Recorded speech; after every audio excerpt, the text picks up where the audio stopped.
What's up, le Kenshi.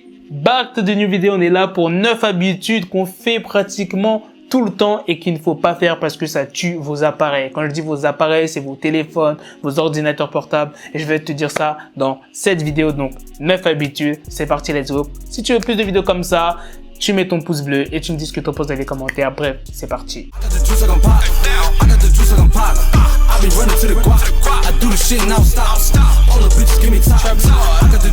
Donc première habitude, apporter un smartphone à la salle de bain ou aux toilettes. Et là tu vas te demander, what? Mais pourquoi c'est pas bien de faire ça? Pourquoi ça tuerait mon téléphone? Tout d'abord, un téléphone peut facilement glisser de vos mains et dans l'eau. Et après un tel incident, vous ne pourrez plus vous en remettre. Bon, là tu vas me dire, oui mais Black, t'as plein de téléphones, maintenant ils peuvent aller sous l'eau, etc. On sait jamais, moi je préfère pas tester. Deuxièmement, cela peut être dangereux pour votre vie si un smartphone connecté à un chargeur tombe dans la baignoire. Vous êtes assuré de subir un choc électrique fatal. N'espérez pas seulement que vous aurez de la chance, les accidents surviennent même avec des personnes extrêmement prudentes. Et ouais, ça tu y as pas pensé, hein. Des fois t'es là, t'es dans ton bain, tout ça, t'es là, t'es posé sur YouTube, tu regardes les vidéos de Black Trap, parce que t'aimes bien Black Trap, tu mets des pouces bleus bien évidemment. Donc t'es dans ton bain, tout ça, et ton phone il est branché, il est en charge, et imagine ton phone, il tombe dans l'eau. Tu vas goûter à du courant, frère, tu vas devenir flash. Les experts en toilette sont convaincus que même 5 minutes passées avec un téléphone dans la salle de bain peuvent avoir des conséquences négatives pour la santé. Les toilettes et les salles de bain sont les endroits les plus sales de votre maison, car la cuvette des toilettes et les poignées du robinet sont recouvertes de microbes pathogènes. De plus, lorsque vous tirez la chasse d'eau, les éclaboussures invisibles aux yeux se répandent partout, y compris sur votre téléphone, que vous emporterez inévitablement dans la chambre ou la cuisine. Et votre gadget finit par se transformer en un foyer de microbes. Ça, je savais pas. Bon, j'irai plus dans la toilette, dans la salle de bain avec mon téléphone. On le laisse dans la chambre. Ah, ça, j'y avais pas pensé, mais c'est totalement vrai, hein. Salle de bain, toilette, c'est l'endroit là où il y a le plus de microbes. C'est vrai ça, putain. Bref, on passe à la deuxième habitude. Deuxième habitude, prendre son petit déjeuner devant son ordinateur portable. Pourquoi on ne peut pas faire ça? Quel est le risque? Peut-être tu vas tâcher ton PC, etc. Par exemple avec du café, du chocolat chaud, ou bien avec des trésors, des miel pops, Chocapic, Frosties, miel pops, Coco Pops. Quelle que soit la précision avec laquelle vous mangez, les miettes de votre sandwich du matin se retrouveront clairement sur le clavier de votre ordinateur portable et resteront coincés dans les espaces vides entre les touches. Même si vous pensez avoir toutes les miettes, ce n'est pas vrai. Au fil du temps, cette habitude du matin conduira à des touches bloquées qui cesseront finalement de fonctionner. De plus, ce ne sont pas seulement la nourriture et les miettes qui sont les ennemis du clavier. Votre tasse de café préférée pourrait également conduire accidentellement à une catastrophe, un clavier humide. En fait, cette habitude-là, elle est dangereuse si tu fais vraiment tomber quelque chose sur ton clavier ou bien sur ton écran, par exemple, comme je t'ai dit, ton café, ton bol, voilà, tu vois, après les miettes de pain, etc., bah, si tu nettoies bien ton PC, ça va, au calme, tu vois, et après, ça nuit pas sur la santé, c'est pas comme le premier, en fait. Troisième habitude, laisser son téléphone chargé toute la nuit. En plus, c'est un truc que je fais souvent, faut que je sache pourquoi c'est parti. Il n'y a pas de quoi s'inquiéter si vous changez de téléphone une fois tous les 2 ans, mais si vous souhaitez que votre smartphone vous serve plus longtemps, ces informations peuvent vous être utiles. Habituellement, nous laissons nos téléphones connectés à leur chargeur pendant la nuit afin que nos gadgets soient chargés à 100% le matin.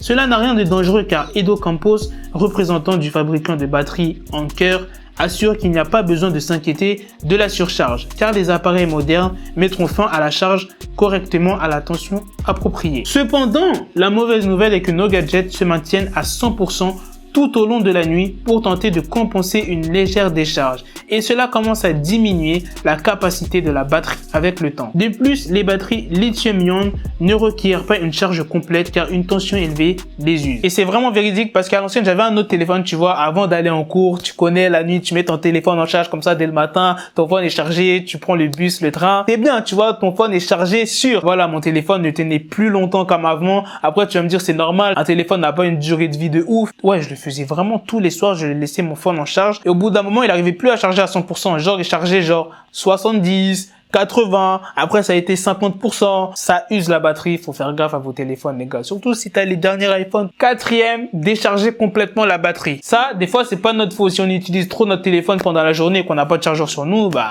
Les batteries lithium-ion de certains smartphones sont programmées pour une certaine quantité de cycles de charge, décharge complet allant de 100% à 0%. Après plusieurs centaines de ces cycles, la capacité de la batterie commence à diminuer. C'est pourquoi il est préférable de ne pas attendre que le téléphone se décharge complètement et de le charger lorsque le niveau de batterie tombe environ à 20%. Donc en gros, c'est le même truc que la troisième habitude. En gros, faut pas laisser son téléphone vider complètement, ça abîme la batterie. Cinquième, soulever son ordinateur portable par son écran. Par exemple comme ça. C'est pas bien de faire ça. Après, faut vraiment être barbare pour prendre son ordinateur portable par son écran. Faut être fou, frère. Selon les techniciens d'ordinateur portable, 17% des personnes demandent de l'aide avec leur ordinateur portable en raison de l'apparition de points noirs sur l'écran.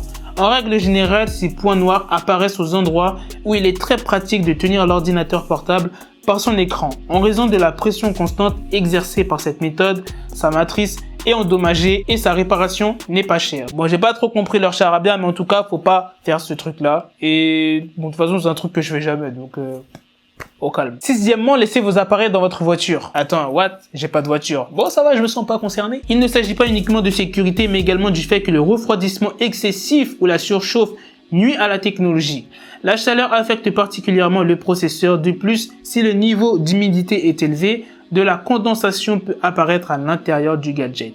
Si vous laissez un appareil électronique au froid pendant une longue période, la batterie et l'écran seront endommagés.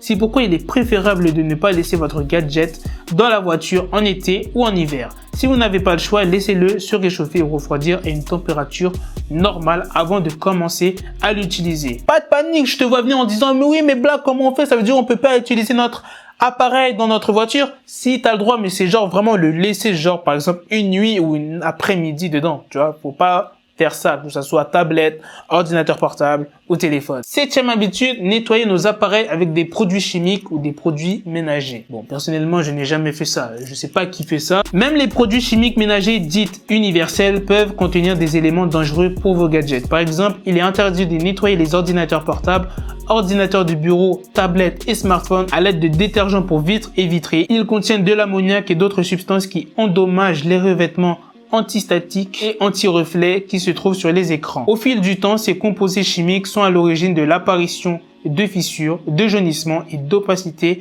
sur les moniteurs et les écrans. Putain, je me suis cru en SVT, Sciences Pro. T'es un ouf, et c'était vraiment technique. Bref, en tout cas, faut pas faire ça. Je sais pas qui fait ça, qui a l'habitude de faire ça. Mais frère, arrêtez, mettez pas des produits chimiques comme ça, des produits ménagers. Ton téléphone, c'est pas une chaise, hein. C'est pour ça qu'on vous achetez des téléphones maintenant. À l'intérieur de la boîte, ils mettent un petit chiffon, tu vois, comme quoi que tu peux nettoyer l'écran. Donc, qu'est-ce que t'as besoin de mettre des produits chimiques sur ton phone? Huitième habitude qu'il ne faut pas faire et que pas mal d'entre vous, j'en suis sûr, le font.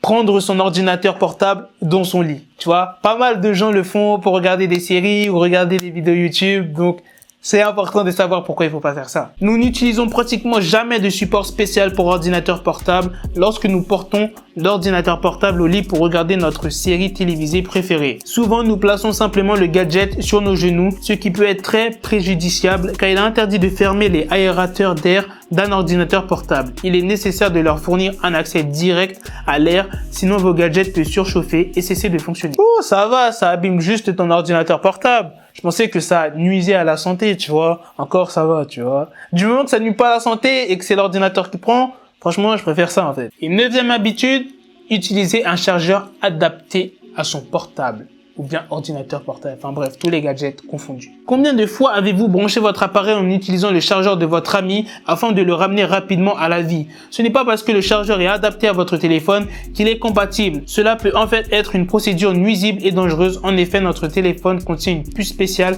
responsable de plusieurs fonctions pouvant être endommagées par un mauvais câble. Cela peut empêcher votre téléphone d'exécuter certaines fonctions correctement. Putain, alors ça je savais pas du tout. Bref, heureusement qu'ils l'ont dit. Bon, de toute façon, j'utilise toujours le chargeur officiel. Je demande jamais à mes potes de me prêter leur chargeur parce que j'ai toujours mon chargeur sur moi, tu vois. Genre moi je préfère toujours acheter le chargeur officiel, tu vois, même s'il coûte cher, c'est pas grave. C'est pas grave, j'ai pas envie d'acheter un chargeur moins cher et qui peut nuire à mon téléphone.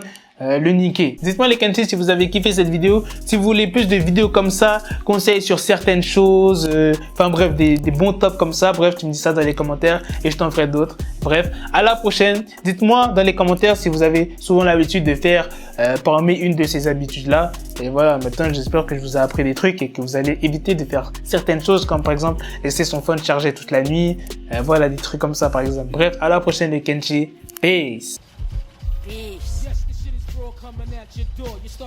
Got the bezel, had to switch my schedule. On my dick, she Lego, never Lego. Her mouth stuck up on me, so I call her Velcro. Till I need my dinero pendejo. Hit my metro if it's about to pencil like it's Go Diego. Make it right on schedule. Got a pistol on me with the dick extendo. Bitches in the back just like a fucking echo. Ay, that bitch told me you got pencil dick. She grip on my dick like a selfie stick. I got a big gun, I need help with it. To wet your babe up, Michael fell with it.